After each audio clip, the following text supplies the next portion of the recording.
7h, 9h, Europe 1 Matin. Le Club Culture d'Europe 1 Matin. On commence avec le livre du jour Nicolas Caro ce matin, donc direction San Francisco. Oui, avec un gang de filles. Le roman s'appelle Dompter les vagues, la romancière Vandela Vida. Il vient d'arriver chez 10-18, couverture magnifique, avec une plage au coucher du soleil et la petite cahute iconique des sauveteurs américains. Vous savez, ça se passe dans les années 80 à Sea Cliff, un quartier chic de San Francisco qui donne sur la mer et sur le Golden Gate. Tout y est beau, parce que tout ce qui est moche est caché. C'est pratique. C'est le premier quartier, par exemple, où les câbles électriques ont été enterrés pour pas gâcher la vue. C'est le fief de Julia, Faith, Maria, Fabiola et Eulabi, 4 amies, des ados, 13-14 ans. Elles connaissent le quartier de long en large pour y traîner tout le temps. Aller au collège de filles d'ailleurs. Elles connaissent toutes les maisons, où habite machin, où habite truc. Ces rues leur appartiennent en quelque sorte, c'est ce qu'elles pensent, en tout cas des ados, quoi. Des gamines heureuses qui rigolent tout le temps. Jusqu'à ce que... Voilà, il va se passer quelque chose qui va faire basculer leur vie, même si en fait, si Vandela Vida avait simplement continué à nous raconter la vie normale de ses filles, avec les joies et les drames, ça faisait déjà un roman super, tellement c'est bien écrit. Et c'est fluide, et on est avec les personnages dans les rues de Sea Cliff, mais voilà, donc l'élément perturbateur. Un jour, elles marchent ensemble pour aller à l'école, elles sont 3 pour l'instant, et elles passent chercher Faith, qui vient de vivre un moment très dur. Mais je vous dis pas, à la hauteur d'un passage piéton, il y a une vieille bagnole blanche, un homme à l'intérieur, plus vieux qu'elle, mais plus jeune que leur père.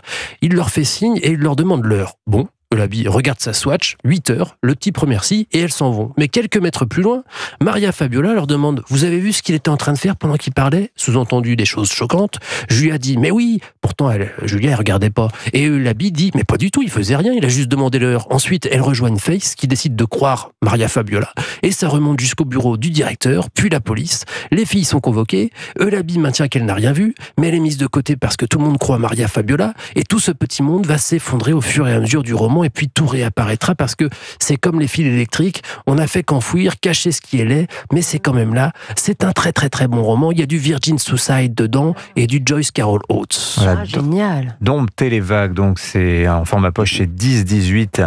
Merci beaucoup Nicolas Caro. Demain, on va révéler le nom du vainqueur du lauréat Absolument. du prix européen GMF. Je le remets ce soir, je vous l'annonce demain. Eh ben, volontiers. Et puis pour savoir qui sont les 5 candidats, je vous rappelle toutes les chroniques de la semaine dernière. Place à la sortie de la semaine. Olivier Benkemoun, on part à Marseille pour une visite du sous-marin du commandant Cousteau. Oui, le fameux sous-marin jaune. Sous-marin jaune imaginé et dessiné par Jean-Yves Cousteau en 66. Il l'avait baptisé l'Argironette.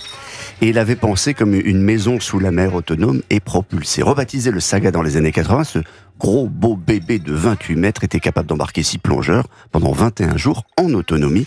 Les détails avec le président des compagnons du Saga, Michel Bourris. Le Saga du commandant Cousteau, le plus grand sous-marin civil du monde, de 300 tonnes pour 30 mètres de long, pouvait aller jusqu'à 600 mètres de profondeur et déposer jusqu'à 450 mètres sur le fond des plongeurs depuis un compartiment hyperbare. Voilà, le Saga se visite désormais comme un musée. Il est dans un hangar situé près de la rue des Scaphandriers, au port de l'Estac à Marseille. Et c'est vraiment grâce à des passionnés d'anciens ingénieurs qui l'ont nettoyé et rénové qu'on peut visiter ses entrailles. On y pénètre par un kiosque qui sert également de capsule d'évacuation en cas d'abandon du navire. Une échelle nous conduit dans le poste de commande dont la technicité a permis de conduire le sous-marin avec un minimum de personnel. Vers l'avant, on passe devant une cabine avec 6 bannettes, puis le mess, c'est la cuisine, enfin le laboratoire. Bon, les côtés design alors ? C'est vraiment une capsule temporelle, ambiance années 70, avec des moniteurs à tubes cathodiques, des consoles grises, des cadrans qui donnent des tas d'infos sur la pression, la profondeur, la température. On a l'impression d'être, comment vous dire, dans une mini-centrale nucléaire soviétique, qui serait restée un peu dans son jus, et évidemment qui est hyper étroite. Bon, ça a l'air formidable, mais pour ceux qui ne peuvent pas se rendre à Marseille... Sur le site des compagnons du Saga, site internet, une visite virtuelle est possible, mais si vous êtes à Marseille, vous pouvez y aller. Alors, il faut prendre rendez-vous quand même. Les compagnons du Saga est une association de passionnés qui a récupéré les clés en 2012 parce qu'il n'opérait plus depuis les années 90, ce sous-marin. De marché, le sous-marin est mis sous cocon, dans le hangar où il est encore aujourd'hui. En 1999, l'espace est vendu à la ville de Marseille.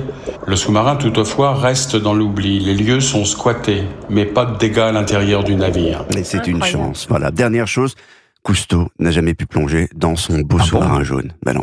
À l'époque, il n'avait pas eu les budgets. Il était finalement parti aux États-Unis voyager sur la Calypso. Sur la Calypso. Jusqu'à quand on peut le voir ce ce sous-marin? Mais tout le temps. Ah, c'est- ouais. Tout le temps. Ah, bah Et voilà. pourquoi ça s'appelait l'Argironette? Il Eh s'appelle ben, parce que ça fait référence à une araignée sous-marine qui forme une bulle d'air pour respirer. Et en abandonnant le projet, il avait par la suite refusé qu'on utilise ce nom. D'où le Saga, sous-marin d'assistance à grande autonomie, ce qui est un peu plus Oui. Ouais. technique. Ouais. Voilà, les Moins compagnons romantique. du saga.org pour prendre rendez-vous et visiter donc le sous-marin du commandant Cousteau, le sous-marin jaune. Merci Olivier Benkemoun, merci Nicolas Caro, merci Vincent.